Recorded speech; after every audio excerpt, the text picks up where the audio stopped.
Sur le cours de l'ABP, bah, toujours pareil, j'ai comme repère principal les 55, 60, les 57, 77 qui me servent de point de repère pour me dire que tant qu'on reste sous ce niveau-là, on est baissier. Ces derniers temps, donc on a bien vu que ce retracement à 54,07 a permis de servir de résistance.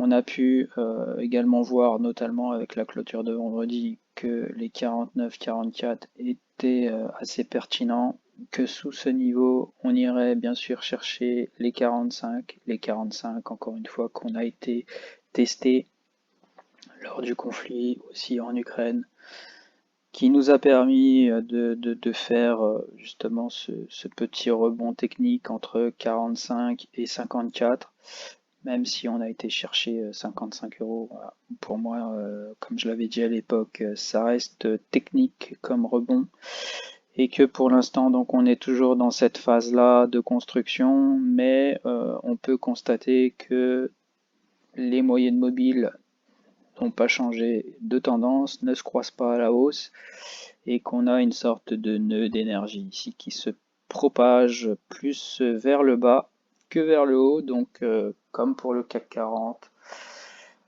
Je ne vois pas pour l'instant de catalyseur qui pourrait nous propulser à la hausse. Je vois peut-être même plus de la baisse que de la hausse.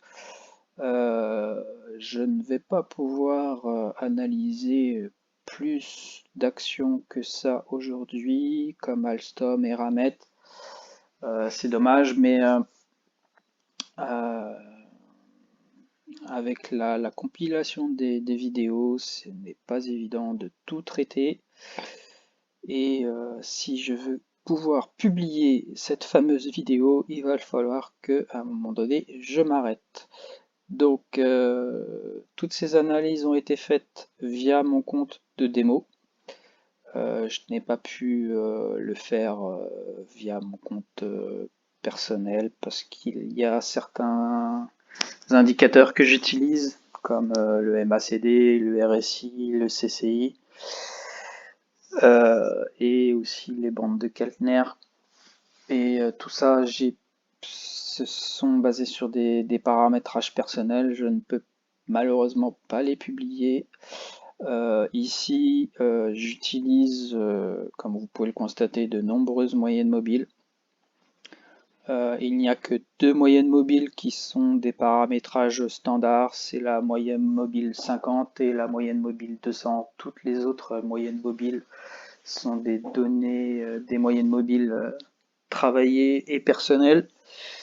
À chacun sa méthode de travail et à chacun ses petits trucs pour réussir dans le trading.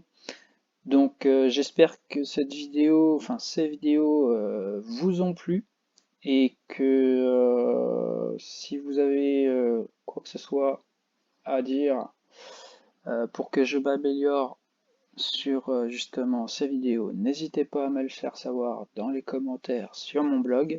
En attendant, je vous souhaite une bonne semaine et de bons trades. À très bientôt.